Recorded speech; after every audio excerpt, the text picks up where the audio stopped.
I'm Billy Ruth and welcome to my vlog. Woo! Deja vu, I swear I've seen you wear that before. Your makeup is the same. No, that's not possible. Wait. Wait. We did a part 1. my Oh, go check out part 1 video right before this. This one's kind of emotional, honestly. Okay, so story time. Like I said in part 1, I was so behind in water polo that it was very embarrassing. It kind of felt like the coach was like, what have I done? Because my coach was unbelievable. He gave me a chance and I was so grateful, but I felt like I was nowhere near good enough for what he was expecting from me. I cried every single day for I think the first 2 months of being there. She ate so many peanut M&Ms. So many. So many. They really got you through. They did. It was so exhausting on my body. Can you imagine working out 5 hours a day? Okay. We did 3 hours of swimming and then we were supposed to do like an hour and a half, 2 hours of weight training from Monday to Friday. My body just could not take it. Like I said, I got so thin and I ate so much food. So many fries. So much food. I'm not complaining though, I loved it. So not the water polo, the eating a lot. So that was really tough on me and I called my parents like all the time saying, look, I just want to come home. I'm not staying here. I love my team now, but they were a very tight group of people. And so they had all been there since they were freshmen. It's really hard to kind of fit yourself into a group that's already established. Yeah. So it's nothing against them. They just kind of already had their group and I felt very left out. Things were so hard. I was jet lagged for I think like 2.5 weeks. Your schedule was just so crazy. She would be taking naps in the afternoon, trying to keep up with everything. Yeah, so I was on a scholarship for academics, water polo, and music.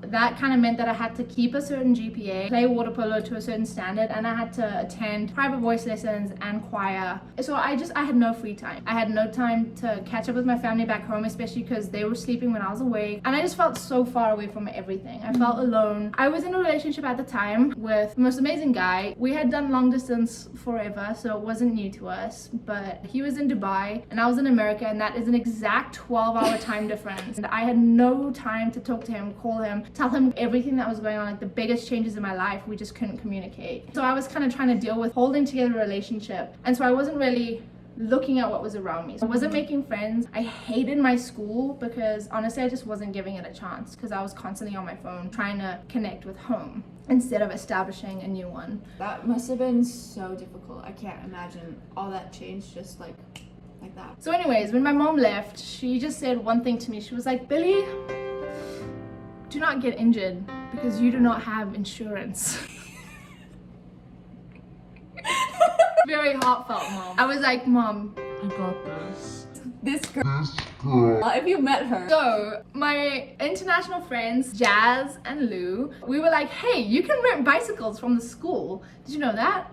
You can rent bikes from the school. So we were like, let's take bikes and ride to the beach. We did not even get to the gate of the university to leave. This is not my fault. People are like, Hey Billy, do you even know how to ride a bike, bro? I'm like, hey, do you know that when you're driving a car, the seats are opposite and you're driving on the opposite side of the road? Did you know that when you ride a bicycle, the brakes as well are switched? As we were going down the hill, I pressed the back brake to stop myself and slow down. No, I pressed the front brake. And You never told me this story.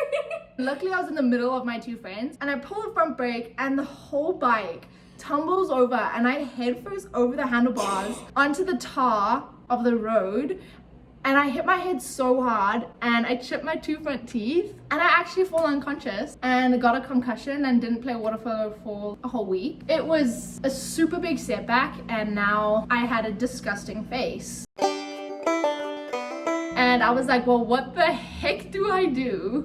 Google is the plug. I Googled cheap dentists in Irvine. I click on the first link that comes up and it's like, first appointment free. And I was like, that's pretty cool. So I click on this person's website, I get the email address and I email them and I'm like, hey, I'm an international student. I don't have insurance and I just chipped my 2 front teeth from falling off a bicycle. Is there any way I can come and get checked out and stuff? And they were like, Oh my gosh. they didn't even answer me professionally. She emailed back and was like, Are you okay? I know it's a Sunday, but my husband and I can come in in right now and see you if you're not okay. And I was like, that is so kind. And they're this like beautiful Christian couple that lived in Irvine and just started this. So my roommate takes me to the dentist the next day and they give my whole jaw scans and stuff to kind of check if I had kind of maybe cracked a jaw, because I was really struggling to talk because I was like in a lot of pain. So it was just the two front teeth that cracked really badly. And they said, Come back tomorrow and we'll fix your tooth. I was like, how much is it gonna cost? And they were like, Just come back tomorrow and we'll figure it out. so I was like, okay. And they said, Do you guys have a ride? we said, no, we're taking an Uber. And they said, Don't do that. That's expensive. We can give you a ride back to school. On any other like level, that kind of sounds a bit creepy. It does. But these people were so kind. You could just tell that, oh, I can It's trust genuine.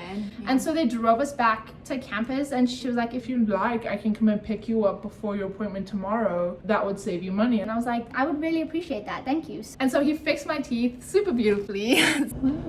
Afterwards, I was like, oh man, I missed dinner. And I had practice at 5 in the morning the next day. I have to eat dinner, otherwise practice is super hard for me. And so they were like, Oh no, you missed dinner. Have you ever been to In-N-Out? and I was like, what is that? And they were like, It's a super famous burger place in California. I was like, no, I've never been. And so they offered to take me out to dinner.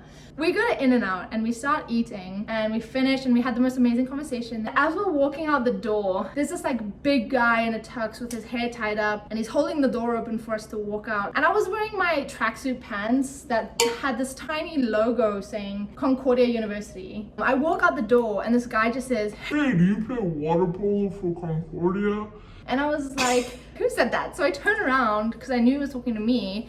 I recognized him instantly. I was like, hey, you're Thor. And he was like, What? Where did you hear that name? he was actually a student from Concordia who was sent to Zimbabwe to coach young water polo students. And the team that he coached was actually my water polo team. So this guy's real name is Greg. And he had like this long blonde hair and always wore like a tuxedo and had like six pack. And so we called him Thor. And when I saw him, I was like, you're Thor. And he was like, Where did you hear that name? I was like, you coached me when I was 14 years old in Zimbabwe. And he was like, Oh my gosh, you're from Zimbabwe. and I was like, oh my gosh, I'm actually seeing you again. Because when he left, it was like, bye, American man. I'm never going to see you again. And I had no idea that that guy who coached me that day went to Concordia University. That's crazy. And it just so happens that the scholarship that I got out of every single university, God puts me at the one that this guy went to. And I'm sorry, how many In-N-Outs are there in Southern California?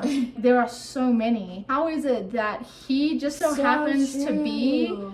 at this In-N-Out at that exact time, walking in as I'm walking out, And just happened to see the and little just so logo. happened to see that tiny little logo on my pants. It's crazy, but for me, it was like just a load of events that was like, I don't have insurance, but God was like, so what?